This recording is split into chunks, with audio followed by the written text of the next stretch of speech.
Hello Mrs రావు. America అధ్యక్షుడు Trump white హౌస్లో ఉన్నటువంటి సిట్యుయేషన్ రూమ్లోకి వెళ్ళిపోయారు. ఆయనతో పాటు ఉపాధ్యక్షుడు జేడీ వాన్స్, అలాగే విదేశాంగ శాఖ మంత్రి రూబియో, వాణిజ్య శాఖ మంత్రి వీళ్ళందరూ కూడా సమావేశం అయ్యారు. మరి ఎందుకు ఈయన హఠాత్తుగా వైట్ హౌస్లో ఉండేటువంటి సిట్యుయేషన్ రూమ్కి వెళ్ళారని అంటే, ఇరాన్ మీద జరుగుతున్నటువంటి యుద్ధానికి సంబంధించినటువంటి సమీక్ష చేయడానికి. అక్కడే ఇంటెలిజెన్స్కి సంబంధించినటువంటి మొత్తం విభాగం కూడా అక్కడే ఉంటుంది.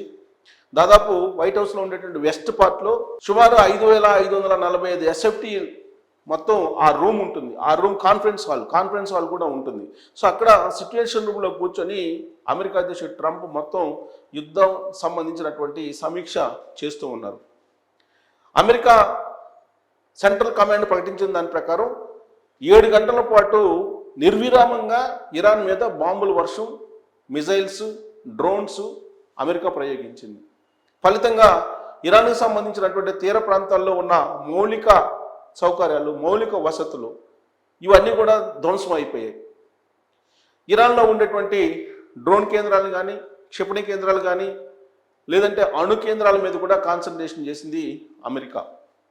ఇరాన్ని ఏ విధంగా కట్టడి చేయాలి, ఒప్పందానికి వచ్చేలాగా ఒత్తిడి తీసుకురావాలనేటువంటి ఉద్దేశంతో సిట్యుయేషన్ రూమ్లో అమెరికా అధ్యక్షుడు ట్రంప్ ప్రయత్నాలు ప్రారంభించారు. ఇంకొక వైపు ఇరాన్ ఏమాత్రం తగ్గట్లేదు. ఇరాన్కి సంబంధించిన ఐఆర్జీసీ ఈ మొత్తం వారం రోజుల్లో 7 నౌకల మీద దాడులు చేసింది. అమెరికా స్థావరాలు ఉన్నటువంటి గల్ఫ్ ప్రాంతంలో దాడులు చేస్తుంది. ప్రత్యేకించి ఈ గల్ఫ్ ప్రాంతంలో, పర్షియన్ గల్ఫ్ ప్రాంతంలో ఉన్నటువంటి అమెరికా స్థావరాలు, జోర్డాన్ ఆ ప్రాంతంలో ఉన్నటువంటి అమెరికా స్థావరాల మీద దాడులు చేసేటువంటి ప్రయత్నం చేస్తూ ఉంది. మరోవైపు హార్ముజ్ జలసంధిని మూసివేసింది. అమెరికానేమో హార్ముజ్ జలసంధి చుట్టూను దిగ్బంధనం చేసింది. మధ్యలోనేమో ఇరాన్ హార్ముజ్ను మూసేసింది. అమెరికానేమో ఇరాన్కు సంబంధించినటువంటి మొత్తం పోర్టులన్నింటినీ కూడా దిగ్బంధనం చేసేసింది కదలకుండా. అంతేకాదు, అమెరికా సెంట్రల్ బ్యాంక్ తీసుకున్న నిర్ణయం ఏంటంటే, అమెరికా ప్రభుత్వం ఆదేశం మేరకు ఇరాన్ సెంట్రల్ బ్యాంక్ సంబంధించినటువంటి $130 మిలియన్ బ్లాక్ చేసేసింది. వాళ్ళ ఆస్తిని, ఇరాన్కి సంబంధించిన దాన్ని దాదాపు $130 మిలియన్ క్రిప్టో వ్యాలెట్స్ని మొత్తం సీజ్ చేసేసింది. అంటే ఆర్థికంగా ఇరాన్ని దెబ్బ కొడుతుంది. అలాగే మౌలిక వనరుల పరంగా, మౌలిక వసతుల పట్ల ఇరాన్ని దెబ్బ కొట్టాలని వాటిని డ్రోన్స్, క్షిపణులతోటి విధ్వంసం సృష్టిస్తుంది. మరోవైపు ఇరాన్కి సంబంధించినటువంటి టాప్ లీడర్స్ ఎవరైతే ఉన్నారో వాళ్ళని కూడా చంపేసింది అమెరికా. ఇప్పుడు అయతుల్లా ఖమేనీ చనిపోయిన తర్వాత ఆయన కుమారుడు ఉన్నారు ఇప్పుడు, Mustafa Khamenei. So Mustafa Khamenei ventilator మీద ఉన్నారని చెప్పేసి అమెరికా అధ్యక్షుడు ట్రంప్ చెప్తూ ఉన్నారు. ఈ కారణంగా పశ్చిమ ఆసియాలో ఉద్రిక్త పరిస్థితులు, పూర్తి స్థాయి యుద్ధానికి సిద్ధమైనట్టు అమెరికా కాంగ్రెస్కి అమెరికా అధ్యక్షుడు ట్రంప్ సమాచారం ఇచ్చాడని అంతర్జాతీయ మీడియా వార్తల రూపంలో ప్రచురిస్తూ ఉంది. దానికి కారణం ఏంటంటే, అమెరికా అధ్యక్షుడు ఒక దేశం మీద యుద్ధానికి వెళ్ళేటప్పుడు అమెరికా కాంగ్రెస్కి తెలియజేయాలి. లేదంటే అమెరికా అధ్యక్షుడు తీసుకున్న నిర్ణయం కేవలం 60 రోజులు పనిచేస్తుంది. 60 రోజుల తర్వాత అయినా సరే అమెరికా కాంగ్రెస్కి తెలియజేయాలి. కానీ ఈసారి అమెరికా కాంగ్రెస్కి ట్రంప్ తెలియజేసిన తర్వాతనే పూర్తి స్థాయి సైనిక చర్యకు ఇరాన్ మీద పూనుకోబోతున్నారు అనేది అంతర్జాతీయ మీడియాలో వస్తున్నటువంటి న్యూస్. మొత్తం పశ్చిమాసియాలో అమెరికాకు సంబంధించినటువంటి సుమారు 50,000 మంది సైనికులు మోహరించి ఉన్నారు అనేది కూడా మీడియా ఘోషిస్తోంది, చెప్తోంది. అంటే ఇవన్నీ చూస్తూ ఉంటే ఏ క్షణమైనా ఇరాన్ మీద సైనిక చర్యకు అమెరికా సిద్ధమవుతుంది అనేటువంటి సారాంశం ఇప్పుడు దౌత్యవేత్తలు చెప్తూ ఉన్నారు. ఇరాన్లో ఉండేటువంటి అణు కేంద్రాలు ఏవైతే ఉన్నాయో వాటిని స్వాధీనం చేసుకోవాలి, వాటి మీద దాడులు చేయాలనేటువంటి ప్రయత్నం అమెరికా చేస్తుంది. ఒకవేళ అదే జరిగితే ఇరాన్ ప్రతిగా ఏం చేస్తుంది అనే దాని మీద కూడా ఇప్పుడు అమెరికా తర్జన భర్జన పడుతూ ఉంది. ఇజ్రాయెల్కి సంబంధించినటువంటి మొసాద్ అనేటువంటి నిఘా సంస్థ చాలా క్లియర్గా సమాచారాన్ని ఎప్పటికప్పుడు అమెరికాకి చేరవేస్తుంది. ఆ మేరకి అమెరికా సైన్యం యుద్ధానికి సిద్ధమైంది, యుద్ధం చేస్తూ ఉంది. ప్రస్తుతం ఇరాన్లో ఉండేటువంటి పోర్టుల్ని, ఇరాన్లో ఉండేటువంటి ఇంపార్టెంట్ ప్లేసులన్నింటినీ కూడా క్యాప్చర్ చేసింది అమెరికా. ఈ కారణంగా ఇరాన్ తగ్గుతుందా అని అంటే ప్రతీకారం తీర్చుకుంటామని చెప్పి చెబుతుంది.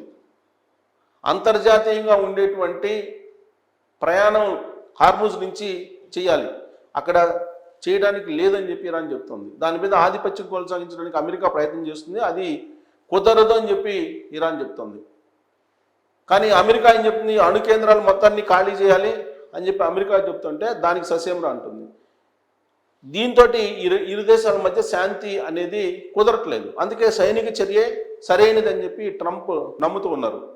మరోవైపు హార్ముజ్ జలసంధి మూసివేయటం కారణంగా ప్రపంచవ్యాప్తంగా ఆర్థికంగా అనేక దేశాలు నష్టపోయే అవకాశం ఉంది.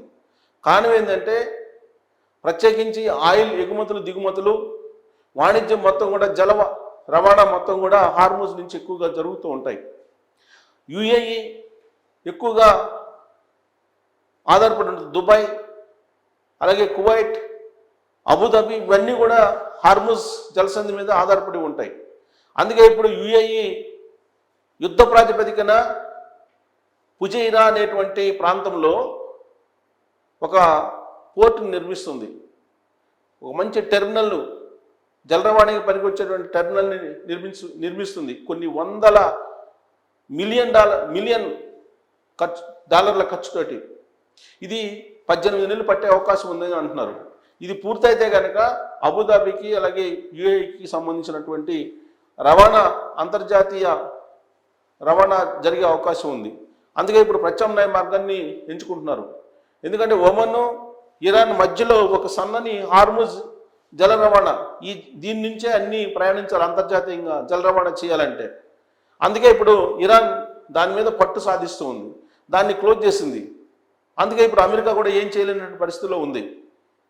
హార్ముజ్ మీద పెత్తనానికి ఇరాన్ ప్రయత్నం చేస్తుంది, అమెరికా దాన్ని ఫ్రీ చేయాలి అనేటువంటి ప్రయత్నం చేస్తూ ఉంది. అయితే ప్రపంచ దేశాలకు ఏం చెప్తుంది అమెరికా, హార్ముజ్ని ఇరాన్ కబంధ హస్తాల నుంచి బయటికి తీసుకురావడమే తమ ప్రయత్నం అని చెప్పి చెప్తుంది. At the same time America దేశ ట్రంప్ ఇరాన్ని కబంధ హస్తాల నుంచి బయటికి తీసుకొచ్చిన తర్వాత జల రవాణాకి హార్ముజ్ నుంచి వెళ్ళాలంటే మొత్తం సామగ్రి విలువలో 20% ట్యాక్స్ పే చేయాలని చెప్పి ఆయన ఒక స్టేట్మెంట్ ఇచ్చారు. మళ్ళీ దాన్ని వెనక్కి తీసుకున్నారు. ఇప్పుడు ప్రపంచ దేశాల నుంచి తిరుగుబాటు వస్తుందనేటువంటి ఉద్దేశంతో. అయితే ట్రంప్ నమ్మడానికి లేదు. సపోజ్ ప్రపంచ దేశాలన్నీ మద్దతు ఇచ్చి, లేదా గల్ఫ్లో ఉండేటువంటి అన్ని దేశాలు మద్దతు ఇచ్చి, ఒకవేళ హార్ముజ్ను కనుక ఇరాన్ కబంధ హస్తాల నుంచి బయటికి తీసుకొస్తే అప్పుడు అమెరికా నిజస్వరూపం బయటకు వచ్చేటువంటి ప్రమాదం ఉంది. ఒకవేళ అమెరికా హార్ముజ్ నుంచి ప్రయాణించాలంటే మీరు ట్యాక్స్ కట్టాలి అని అంటే ఖచ్చితంగా కట్టి తీరాల్సిందే. ఇంకొక వైపు చాబహార్ పోర్టు, ఇరాన్లో ఉండేటువంటి చాబహార్ పోర్ట్ని మరోసారి ధ్వంసం చేసింది అమెరికా సైన్యం. ఈ చాబహార్ పోర్టు ఇరాన్, భారతదేశం సంయుక్తంగా నిర్మించినటువంటి పోర్ట్ అది. అక్కడ దాదాపు 5,000 కోట్లు ఖర్చు పెట్టారు. అక్కడ భారతదేశం యొక్క వాటాగా 5,000 కోట్లు ఖర్చు పెట్టారు.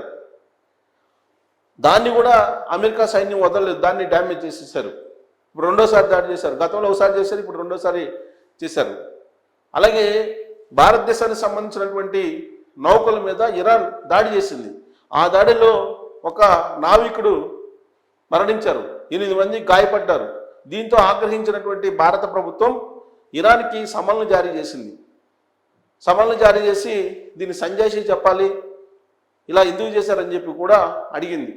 సో మొత్తం మీద ఏంటంటే పశ్చిమాసియాలో నెలకొన్నటువంటి పరిస్థితుల దృష్ట్యా రాబోయేటువంటి రోజుల్లో ఆసియా దేశాలు ఖచ్చితంగా ఎంతో కొంత ప్రభావం ఆర్థికంగా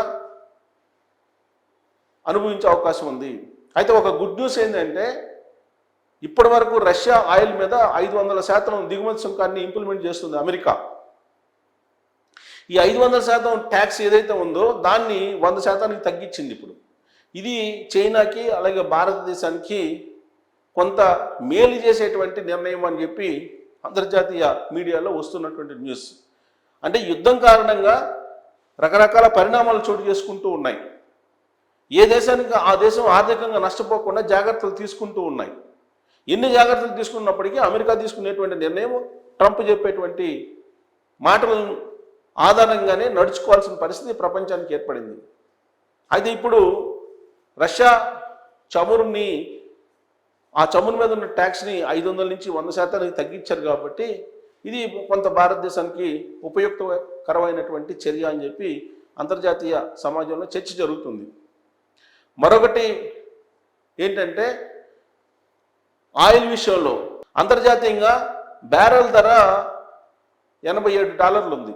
ఇది కనుక $100 మించి వెళ్ళిపోతే ఆర్థిక భారం ఎక్కువగా పడే అవకాశం ఉంది ఆసియా దేశాల మీద, అందులో భారతదేశం మీద ఎక్కువగా పడే అవకాశం ఉంది.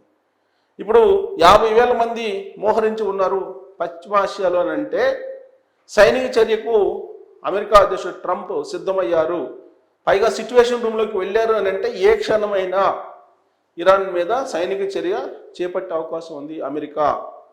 ఒకవేళ అదే జరిగితే టోటల్గా ఇరాన్ అమెరికా స్వాధీనం అవుతుంది. అప్పుడు ఏం జరగబోతుంది అనేది రకరకాలుగా చెప్తూ ఉన్నారు. దాని మీద మీరు కూడా కామెంట్ చేయొచ్చు. Thank you.